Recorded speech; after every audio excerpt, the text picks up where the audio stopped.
Pressure. Pressure is force applied on unit area. Mathematically, P equals F divided by A. तो ये pressure का mathematical form है. अब हम चूंकि गैसेस में एटमॉस्फेयर तो एटमॉस्फेयर क्या है? It is a blanket of gases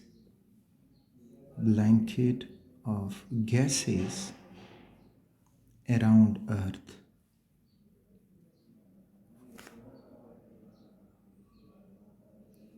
तो अब हम एटमॉस्फेरिक प्रेशर की बात करेंगे क्योंकि गैस से रिलेटेड ये चैप्टर है, तो इस वजह से इसमें हम एटमॉस्फेरिक के रिलेटेड बात करेंगे.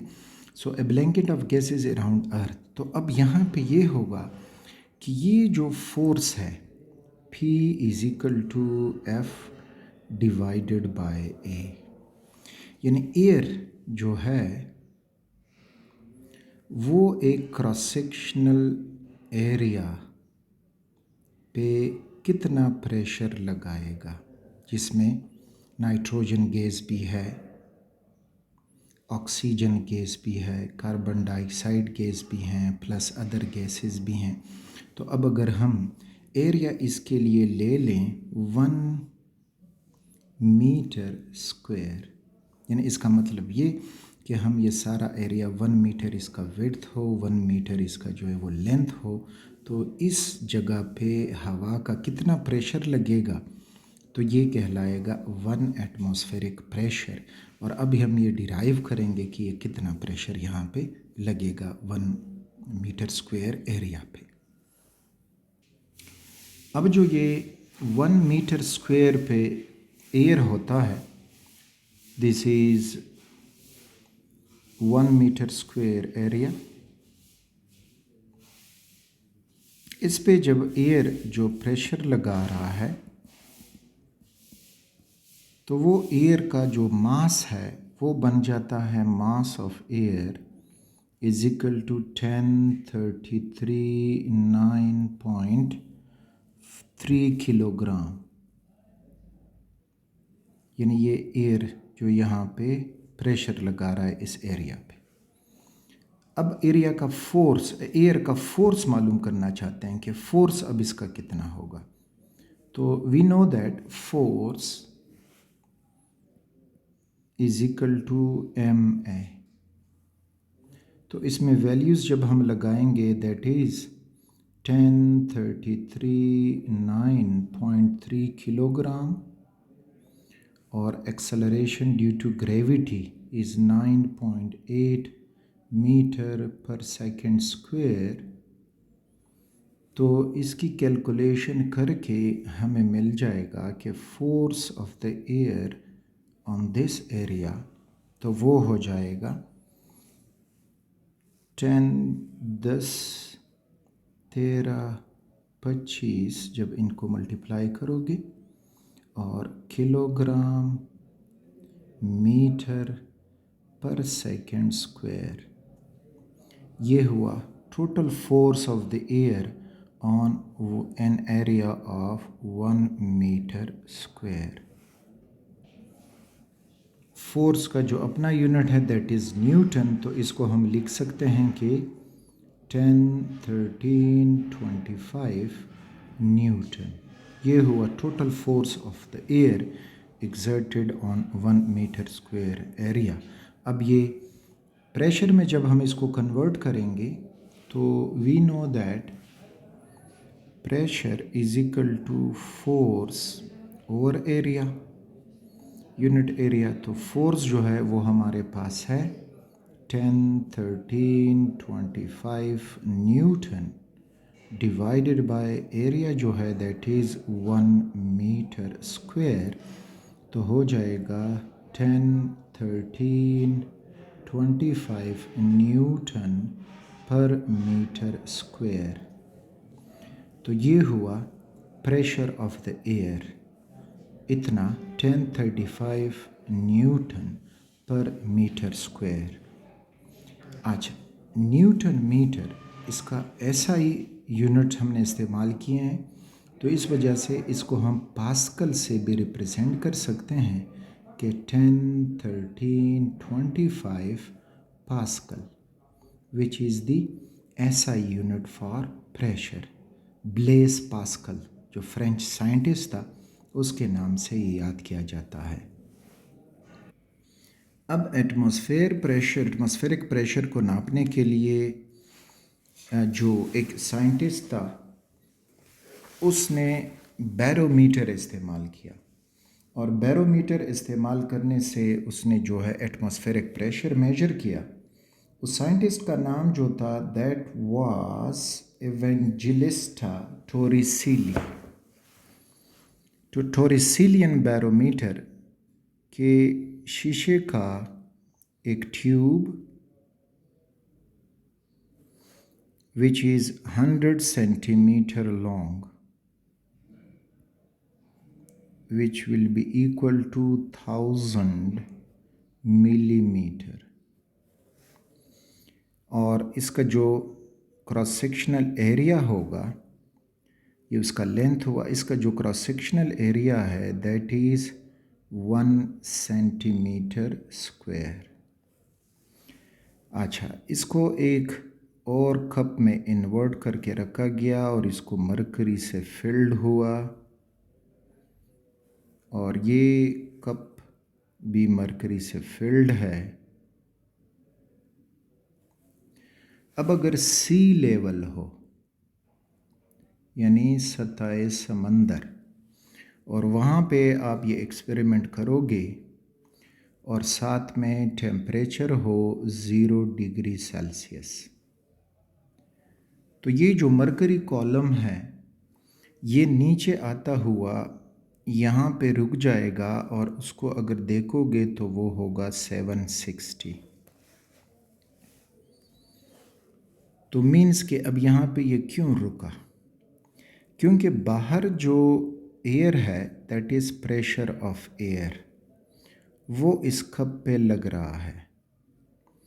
तो मरकरी की जो ग्रेविटी फोर्स है और इधर प्रेशर ऑफ एयर है, ये दोनों आपस में बैलेंस हुए, और जब ये बैलेंस हुए तो मरकरी का हाइट जो है वो 760 पे रुक जाता है।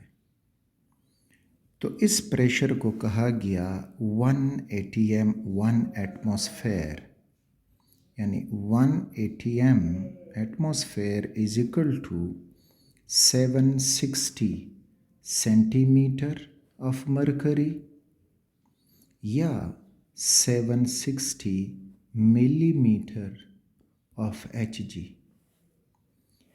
और इसको जो टॉरिसेलियन है उसके नाम से भी याद किया जाता है, दैट इज 760 टॉर। तो ये अब एटमॉस्फेरिक प्रेशर के लिए ये यूनिट हुआ, 760 centimetre of mercury, 760 millimetre of mercury या 760 टॉर। अब ये सारे यूनिट्स जब हम एक दूसरे में लगाते हैं तो एक एटीएम जो है 1 atm, जिस तरह हमने ऊपर देखा 1 atm is equal to 760 torr is equal to 760 millimetre of Hg, जो ज़्यादातर इस्तेमाल होगा हमारी कैलकुलेशन में, एंड इज इक्वल टू ऊपर 10, 13, 25 पास्कल। अच्छा, फिर आसानी के लिए, चूँकि पास्कल जो है वो ऐसा यूनिट है प्रेशर के लिए, तो आसानी के लिए इसको यूँ किया जाएगा कि इसको किलो पास्कल में कन्वर्ट किया जाता है। तो हम ये ले सकते हैं कि 1 atm is equal to 10, 13, 25 pascal divided by 1000 कर दें तो ये हो जाएगा 1005 लगेगा, 2 लगेगा, 3 लगेगा, पॉइंट लगेगा, तो 101.325 किलो पास्कल, या ऑलमोस्ट राउंड अबाउट अप्रॉक्सीमेटली हमारे पास 100 पास्कल, किलो पास्कल। तो आसानी के लिए बस हम फिर इसको किलो पास्कल में इस्तेमाल करते हैं। So 1 ATM is equal to approximately 100 kilo pascal या 101.325 किलो पास्कल। तो ये यूनिट्स हैं जो आगे हम ज़्यादा इस्तेमाल करेंगे। और फिर ये एटमॉस्फेरिक प्रेशर के लिए अपना यूनिट इस्तेमाल होता है। इसी तरह अगर आप ब्लड प्रेशर को देखें तो उसके लिए अपना यूनिट, अपना डिवाइस इस्तेमाल होता है। सिमिलरली जो टायर्स वगैरह में हवा डाली जाती है तो उसके लिए एक और यूनिट इस्तेमाल होता है जो आप यहाँ पे लिख सकते हो, दैट इज़ 14.7 पाउंड्स पर स्क्वायर इंच। तो ये यूनिट वो इस्तेमाल करते हैं जो टायर फिलिंग करते हैं। तो this was about the pressure and it's units जो हम इस्तेमाल करेंगे अपनी कैलकुलेशंस में। तो बतौर प्रैक्टिस एक एग्जांपल हो जाए। कहते हैं कि pressure of a gas is 49 torr. Pressure of a gas is 49 Tor.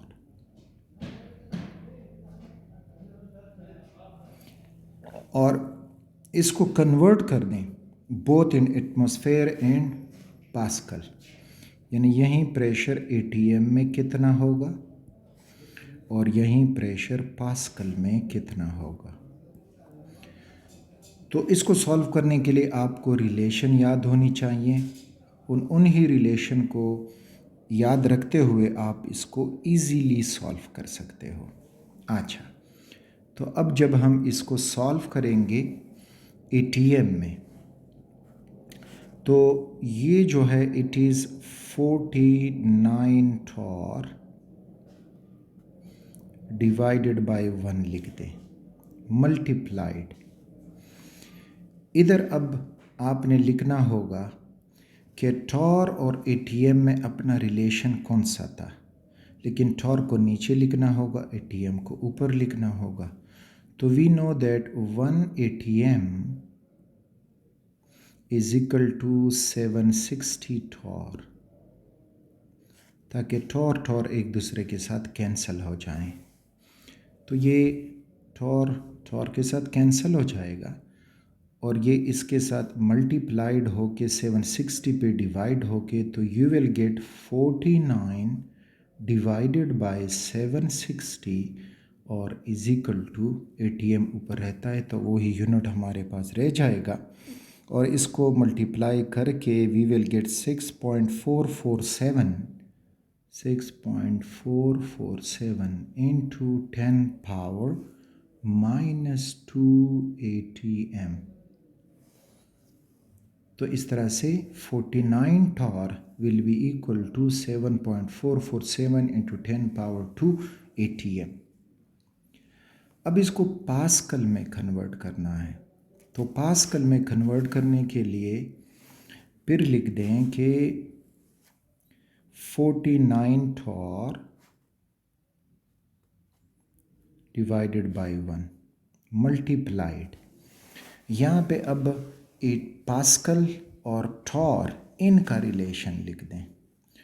तो वी नो दैट जो 1 टॉर है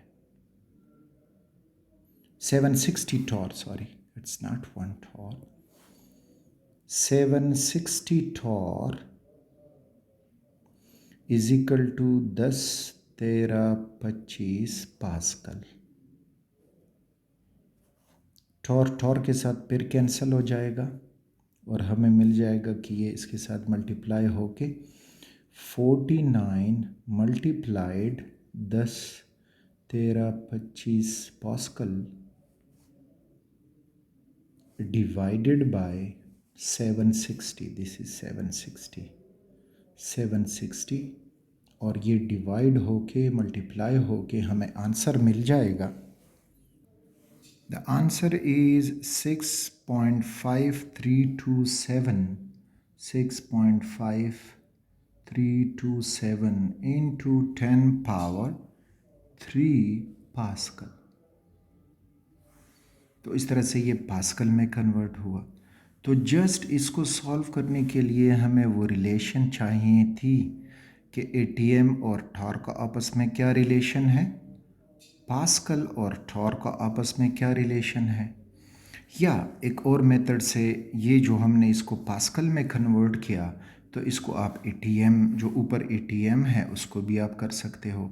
तो वो कैसे कि अगर हम देखें कि 1 एटीएम जो है वो कितने पास्कल के बराबर है, और फिर टोटल ये एटीएम है वो कितने पास्कल के बराबर होंगे, तो उस रिलेशन से भी आप इसको सॉल्व कर सकते हो। तो डायरेक्ट इस तरह इस रिलेशन से भी आप सॉल्व कर सकते हो। सो वेरी इजी, बस जस्ट आपको ये रिलेशन याद रखने होंगे। एक और एग्जांपल कि बैरोमीटर पे हमें एक रीडिंग मिली एटीएम में, and that is 2.21 ATM.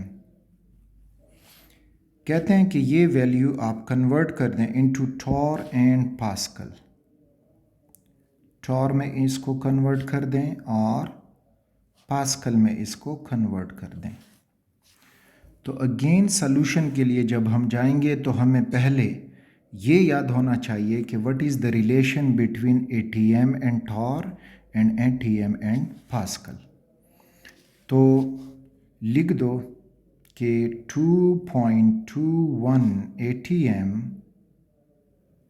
Divided by 1 multiplied. अब यहाँ पे आप वो रिलेशन लिखोगे, टॉर और एटीएम में जो रिलेशन मौजूद है। तो वो रिलेशन ये था कि 760 torr is equal to 1 ATM. तो एटीएम आप नीचे लिखोगे ताकि वो आपस में क्रॉस हो जाएं। तो 760 टॉर डिवाइडेड बाय 1 एटीएम। तो एटीएम एटीएम के साथ क्रॉस हुआ, हमें मिल जाएगा 2.21 मल्टीप्लाइड 760 टॉर और डिवाइडेड बाय 1, तो बस वहीं रहेगा। इसको मल्टीप्लाई करोगे so you will get the answer. तो आंसर मिल जाएगा 1679,679.6 और यूनिट लग जाएगा टॉर। अच्छा, फिर इसको कन्वर्ट कर देना है इनटू पास्कल। तो अगेन लिख दें कि 2.21 एटीएम डिवाइडेड बाय 1 मल्टीप्लाइड। अब एटीएम और पास्कल का रिलेशन, तो हमें ये याद है कि 1 एटीएम, इसको नीचे लिखेंगे डिनोमिनेटर में ताकि फिर उस नोमिनेटर के साथ कैंसिल हो जाए। 1 ATM is equal to 10, 13, 25 pascal. अब इनकी मल्टीप्लिकेशन और डिवीज़न हो जाएगी। So 2.21 into 10, 13, 25 pascal divided by 1, तो इज इक्वल टू, तो यू विल गेट 2239,2239.28.25 पास्कल। तो इस तरह से दोनों की कैलकुलेशन आपको ये मिल जाएगी।